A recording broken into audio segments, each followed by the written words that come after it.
एक rickshaw driver है और इसकी मालिक के साथ कोई अनबन होती है, उसके बाद इसको जॉब से निकाला जाता है। ਗੱਡੀ ਧੂਆਂ ਮਾਰਦੀ ਪਈ ਹੈ। ਟ੍ਰੈਫਿਕ ਵਾਲੇ ਸਿਲੰਡਰ ਤੋਂ ਗੱਡੀ ਬੰਦ ਕਰ ਦੇਣ, ਅੱਜ ਕਰਾ ਕੇ ਦੇਣਾ, ਕੱਲ ਕਰਾ ਕੇ ਦੇਣਾ। ਇਹਦੇ 'ਚ ਮੇਰੀ ਕੀ ਗਲਤੀ? ਜੇ ਅੱਜ ਫਿਰ ਗਿਆ ਮਾਲਕ ਕਹਿੰਦਾ ਚਲਾਣੀ ਚਲਾ, ਨਹੀਂ ਚਲਾਣੀ ਛੱਡ ਦੇ ਗੱਡੀ। ਦਿਨ ਰਾਤ ਮੈਂ ਗੱਡੀ 'ਚ ਸੌਣਾ ਸੀ। ਇੱਕ ਜ਼ਿੰਮੇਵਾਰੀ ਗੱਡੀ ਦੀ ਚੁੱਕੀ ਸੀ। ਕੋਈ ਵੀ ਨੁਕਸਾਨ ਹੋਣਾ, ਕੋਈ ਬੈਟਰੀ ਨਿਕਲੇ ਜਾਂ ਸਿਲੰਡਰ ਨਿਕਲੇ, ਅਗਲਿਆਂ ਨੇ ਮੈਨੂੰ ਪੁੱਛਣਾ ਇਹ ਕਿੱਧਰ ਗਿਆ। ਮੇਰੇ ਕੋਲੋਂ ਨਹੀਂ ਕੁਝ ਕਮਾਇਆ ਜਾ ਰਿਹਾ, ਗੱਡੀ ਤੇ ਲੱਗ ਰਿਹਾ। ਕਦੇ ਮੋਬਿਲ ਪਵਾ ਰਿਹਾ, ਕਦੇ ਗੈਸ ਪਵਾ ਰਿਹਾ। ਮਹੀਨੇ ਦਾ ਕਿੰਨਾ ਕਮਾਉਂਦੇ ਹੈ ਰਿਕਸ਼ੇ ਤੋਂ? ਹਾਲਾਤ ਨਹੀਂ ਠੀਕ ਹੈਗੇ। ਟ੍ਰੈਫਿਕ ਵਾਲੇ 2000 ਦਾ ਚਲਾਨ ਕਰਨ ਤੋਂ ਬਗੈਰ ਨਹੀਂ ਰਹਿੰਦੇ। ऐसे इंसाफ मुझे मिलेगा, बात बहुत ऊपर तक लेके जाऊंगा, अमेरिका तक मेरे तलक है, मैं वहाँ तक बात पहुँचाऊंगा। अस्सलाम वालेकुम, मैं हूँ सैयद साइम अली और आप देख रहे हैं लीडर टीवी। दोस्तों, एक रिक्शा ड्राइवर है और इसकी मालिक के साथ कोई अनबन होती है, उसके बाद इसको जॉब से निकाला जाता है। पूछते हैं वजह क्या हुई है। अस्सलाम वालेकुम भाई मैं मालिक ਨੂੰ ਮਹੀਨਾ ਹੋ ਗਿਆ ਕਹਿ ਰਿਹਾ ਕੰਮ ਕਰਾ ਕੇ, ਉਹ ਗੱਡੀ ਧੂਆਂ ਮਾਰ आगे आ ना। ਗੱਡੀ ਧੂਆਂ ਮਾਰਦੀ ਪਈ ਹੈ। ਟ੍ਰੈਫਿਕ ਵਾਲੇ ਸਿਲੰਡਰ ਤੋਂ ਗੱਡੀ ਬੰਦ ਕਰਦੇ ਨੇ ਤੇ ਮੈਂ ਉਹਨਾਂ ਨੇ ਕਿੰਨੀ ਵਾਰੀ ਮਾਫ ਕੀਤਾ ਤੇ ਮਾਲਕ ਨਹੀਂ ਸੁਣਦਾ। ਅੱਜ ਕਰਾ ਕੇ ਦੇਣਾ, ਕੱਲ ਕਰਾ ਕੇ ਦੇਣਾ, ਭਲਕੇ ਕਰਾ ਕੇ ਦੇਣਾ। ਇਹਦੇ 'ਚ ਮੇਰੀ ਕੀ ਗਲਤੀ? ਜੇ ਅੱਜ ਫਿਰ ਗਿਆ ਮਾਲਕ ਕਹਿੰਦਾ ਚਲਾਣੀ ਚਲਾ, ਨਹੀਂ ਚਲਾਣੀ ਛੱਡ ਦੇ ਗੱਡੀ। ਦਿਨ ਰਾਤ ਮੈਂ ਗੱਡੀ 'ਚ ਸੌਣਾ ਸੀ। ਸੌਂਦਾ ਹੀ ਗੱਡੀ ਵਿੱਚ? ਹਾਂਜੀ। ਕਿਉਂ? ਬਸ ਇੱਕ ਜ਼ਿੰਮੇਵਾਰੀ ਗੱਡੀ ਦੀ ਚੁੱਕੀ ਸੀ। ਜ਼ਾਹਿਰ ਇੱਕ ਚਾਬੀ ਮਿਲ ਜਾਵੇ ਗੱਡੀ ਦੀ, ਉਹ ਸਮਝੋ ਮਾਲਕ ਉਸ ਟਾਈਮ ਮੈਂ ਹੋਣਾ ਵਾ। ਗੱਡੀ ਦੀ ਕੇਅਰ, ਕੋਈ ਵੀ ਨੁਕਸਾਨ ਹੋਣਾ, ਕੋਈ ਬੈਟਰੀ ਨਿਕਲੇ ਜਾਂ ਸਿਲੰਡਰ ਨਿਕਲੇ, ਅਗਲਿਆਂ ਨੇ ਮੈਨੂੰ ਪੁੱਛਣਾ ਇਹ ਕਿੱਧਰ ਗਿਆ। ਤੇ ਕਾਰੋਬਾਰ ਤੇਰਾ ਕਿੱਥੇ ਹੈ? ਬਈ ਘਰ-ਬਾਰ ਮੇਰਾ ਕੈਂਚੀ ਤੇ ਹੈ। ਇਹ ਜਦੋਂ ਦਾ ਮੇਰੇ ਕੋਲੋਂ ਨਹੀਂ ਕੁਝ ਕਮਾਇਆ ਜਾ ਰਿਹਾ, ਗੱਡੀ ਤੇ ਲੱਗ ਰਿਹਾ। ਕਦੇ ਮੋਬਿਲ ਪਵਾ ਰਿਹਾ, ਕਦੇ ਗੈਸ ਪਵਾ ਰਿਹਾ, ਕਿਉਂਕਿ ਗੱਡੀ ਫੱਕੇ ਬਹੁਤ ਮਾਰਨ ਦੀ, ਧੂਆਂ ਇੰਨਾ ਮਾਰਦੀ ਸੀ। ਉਹਦੇ 'ਚ ਗਲਤੀ ਮੇਰੀ ਨਹੀਂ।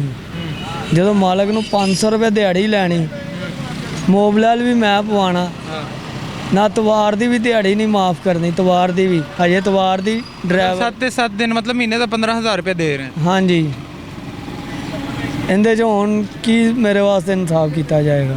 ਮੈਨੂੰ ਇਹ ਗੱਲ ਦੱਸੋ ਕਿ ਇਹ ਰਿਕਸ਼ਾ ਕਿੰਨਾ ਅਰਸਾ ਹੋ ਗਿਆ ਤੁਹਾਡੇ ਕੋਲ ਹੈ? ਮੈਨੂੰ ਇਹ ਹਫਤਾ ਹੀ ਹੋ ਗਿਆ ਮੇਰੇ ਕੋਲ ਰਿਕਸ਼ਾ। ਇਹੀ ਚਲਾ ਰਹੇ ਆ? ਪਹਿਲੇ ਵੀ ਚਲਾਉਂਦਾ ਸੀ? ਮੈਂ ਪਹਿਲੇ ਜਿਹੜਾ ਚਲਾਨਾ ਸੀ, ਮਾਲਕ ਨੇ ਮੇਰਾ ਪੂਰਾ ਸਾਥ ਦਿੱਤਾ ਸੀ। ਉਹਨਾਂ ਦੀ ਇਸ ਟਾਈਮ ਕੰਡ ਵੀ ਸੁਣਦੀ ਹੈ। ਉਹਨਾਂ ਦਾ ਨਾਮ ਬਾਬਾ ਅਲੀ ਮੁਹੰਮਦ ਹੈ। ਅੱਛਾ। ਉਹਨਾਂ ਦੇ ਬੇਟੇ ਦਾ ਨਾਮ ਇਮਰਾਨ ਹੈ। 4298 ਰਿਕਸ਼ੇ ਦਾ ਨੰਬਰ ਸੀ। ਮੇਰਾ ਜੇ ਕੁਝ ਨੁਕਸਾਨ ਹੁੰਦਾ ਸੀ, ਉਹ ਮਾਲਕ ਕਹਿੰਦਾ ਸੀ ਆ ਬੇਟਾ ਪੈਸੇ ਫੜ, ਆਪਣਾ ਦਵਾਈ ਦਾਰੂ ਲੈ। ਰੱਬ ਉਹਨਾਂ ਨੂੰ ਸਿਹਤ ਤੰਦਰੁਸਤੀ ਦੇ। ਤੇ ਉਹ ਕਿਉਂ ਛੱਡਿਆ ਸੀ? ਉਹ ਮੈਂ ਛੱਡਿਆ ਨਹੀਂ ਸੀ। ਮੈਂ ਵਿੱਚੋਂ ਬਿਮਾਰ ਬਹੁਤ ਜ਼ਿਆਦਾ ਹੋ ਗਿਆ ਸੀ, ਟਾਈਫਾਇਡ ਬੁਖਾਰ ਹੋ ਗਿਆ ਸੀ। ਅੱਛਾ। ਉਹ ਮਾਲਕ ਨੇ ਮੇਰੇ ਵਾਸਤੇ ਉਹ ਗੱਡੀ ਖਿਲਾਰੀ ਰੱਖੀ ਸੀ। ਜ਼ਾਹਿਰ ਮੈਂ ਮੰਜੇ ਤੋਂ ਉੱਠਦਾ ਤੇ ਮੈਂ ਤੇ ਜਾ ਸਕਣਾ ਸੀ ਗੱਡੀ ਤੇ। ਹੋਇਆ ਕੀ ਸੀ? ਮੈਨੂੰ ਮਲੇਰੀਆ ਹੋ ਗਿਆ ਸੀ ਮੱਛਰ ਵੱਢ ਕੇ। ਤੇ ਕੱਪੜੇ ਵਗੈਰਾ ਕਿੱਥੇ ਲੈ ਕੇ ਚੱਲੇ? ਕੱਪੜੇ ਜ਼ਾਹਿਰ ਗੱਡੀ ਜੀ ਤੋਂ ਦਿਨ ਰਾਤ ਚਲਾਣੀ, ਇੱਥੇ ਧੋਬੀ ਨੂੰ ਦੇਣਾ ਸੀ ਕੱਪੜੇ। ਧੋਬੀ ਦਾ ਜ਼ਾਹਿਰ ਹੈ, ਧੋਬੀ ਨੇ ਕਿਹੜਾ ਸਸਤੇ ਪੈਸੇ ਲੈਂਦੇ ਨੇ। ਤੇ ਬੀਵੀ ਬੱਚੇ ਕਿੱਥੇ ਨੇ ਤੇਰੇ? ਮੇਰੀ ਵਾਈਫ ਜਿਹੜੀ ਉਹ ਸਾਹੀਵਾਲ ਦੀ ਹੈ। ਹੁਣ ਕਿੱਥੇ ਹੈ? ਉਹ ਆਪਣੇ ਪੇਕਿਆਂ ਤੇ। ਕਿਉਂ?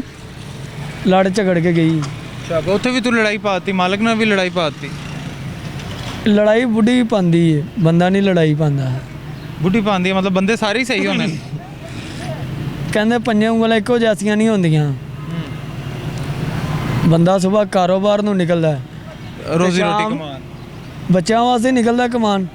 ਸ਼ਾਮ ਨੂੰ ਜਦੋਂ ਘਰ ਆਵੇ, ਘਰ ਕਿਲਕਲੈਨ ਸੁਣੇ। ਬਿਲਕੁਲ।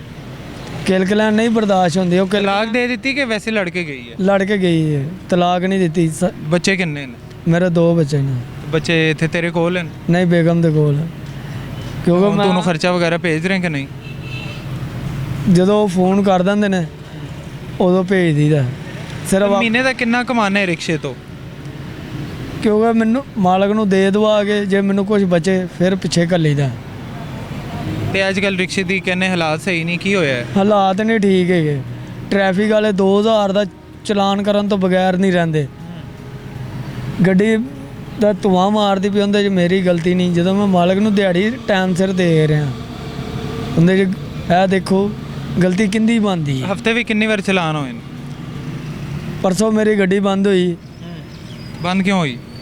ਉਹਨਾਂ ਨੇ ਆ ਗੱਡੀ ਤੇਰੀ ਸਿਲੰਡਰ ਹੈ, ਅੱਛਾ ਗੱਡੀ ਬੰਦ ਹੋਏਗੀ। ਮੈਂ ਕਿਹਾ ਸਿਲੰਡਰ ਕਿੱਥੇ ਲੱਗਿਆ, ਨਜ਼ਰ ਤੇ ਨਹੀਂ ਆ ਰਿਹਾ। ਅੱਛਾ ਇਹ ਖੋਲ ਕੇ ਦੇਖਦੇ ਨੇ ਅਗਲੇ। ਇਹ ਸਿਲੰਡਰ ਇੰਜ ਸੀਟ ਨੂੰ ਅੱਗੇ ਕਰਦੇ ਨੇ ਤੇ ਵੇਖਦੇ ਨੇ ਸਿਲੰਡਰ। ਤੇ ਸਿਲੰਡਰ ਲਾਇਆ ਕਿਉਂ ਹੈ, ਤੇ ਜਾਨ ਲੈਵਾ ਯਾਰ। ਇਹ ਮਾਲਕਾਂ ਨੂੰ ਪਤਾ ਹੋਣਾ ਚਾਹੀਦਾ ਕਿਉਂ ਇਹ ਲਗਾਇਆ। ਗੱਡੀਆਂ ਇਹ ਸ਼ੁਰੂ ਜਦੋਂ ਆਈਆਂ ਨਾ ਫੋਸਟੋ ਇਹ ਪੈਟਰੋਲ ਤੇ ਆਈਆਂ। ਤੇ ਹੁਣ ਮਾਲਕ ਦੇ ਨਾਲ ਤੇਰਾ ਕੀ ਮਾਮਲਾ ਹੈ?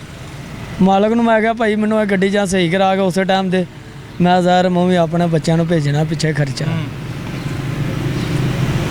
ਕਿਉਂਕਿ ਮੈਨੂੰ ਕਹਿੰਦੇ ਅੱਜ ਦੀ ਦਿਹਾੜੀ ਤੈਨੂੰ ਦੇਣੀ ਪਏਗੀ। ਮੈਂ ਕਿਹਾ ਮੈਂ ਨਹੀਂ ਦਿਆਂਗਾ ਇੰਜ ਜਦੋਂ ਗੱਡੀ ਨਹੀਂ ਸਹੀ ਕਰਾ ਕੇ ਦੇਣੀ। ਅੱਛਾ ਇੱਥੋਂ ਉਹਨੇ ਕਿਹਾ ਭਾਈ ਆਪਣੇ ਕੱਪੜੇ ਕੁਪੜੇ ਫੜ ਜਿੱਦਾਂ ਮਰਜ਼ੀ। ਤੇ ਤੇਰਾ ਲਾਇਸੈਂਸ ਵਗੈਰਾ ਬਣਿਆ ਹੋਇਆ ਰਿਕਸ਼ੇ ਦਾ?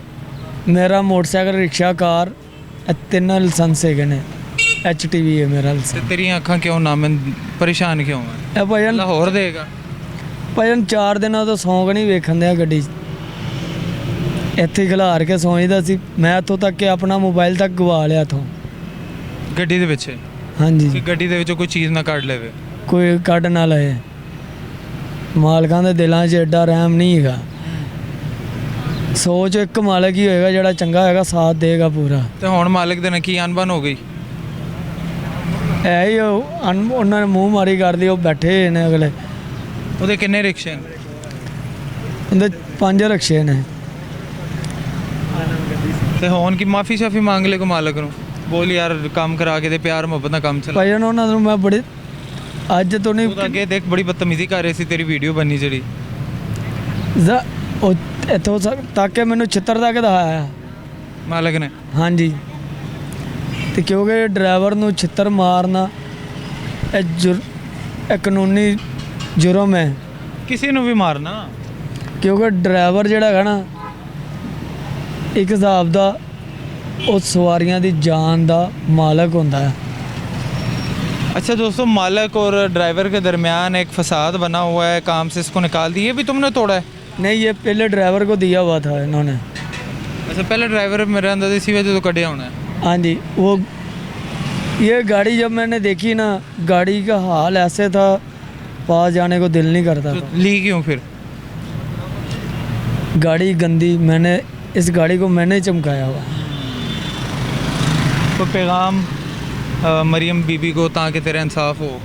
मैं उनको मैडम बीबी को यही कहना चाहता हूँ, ये जितने भी मोटर मालिक हैं ना रिक्शों के, इनको बोलें ड्राइवर के साथ कोई ऐसी बेइंसाफ़ी ना हो, उनके साथ तरीके से बात करें। जो गाड़ियों का काम होता है उसी टाइम करा के दें।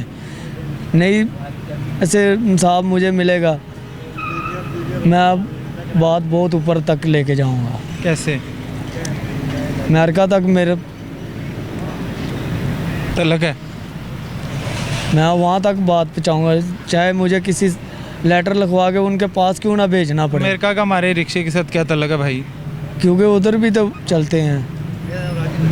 अच्छा दोस्तों, धमकी दे रहा है अमेरिका तक लेके जाएगा आवाज़ अपनी। लेकिन ये हकीकत है कि ड्राइवर के जो मालकान हैं उन्हें नरमी बरतनी चाहिए। अगर इसके अंदर कोई काम है तो रिक्शा ड्राइवर के साथ सपोर्ट करें, उसको काम करवा के दें ताकि उसका इस वजह से एटलीस्ट चालान ना हो। दोस्तों, इस एक दोस्त का जो दुख था, जो परेशानी थी, आपके सामने रखी। और हुकूमत से भी गुजारिश है कि रिक्शा मालकान को उनके लिए भी कोई ऐसे SOPs बनाएं ताकि वो ड्राइवर के साथ नरमी इख्तियार कर सकें। अपने मेज़बान को इजाज़त दीजिए। देखते रहे लीडर TV। अल्लाह हाफिज़।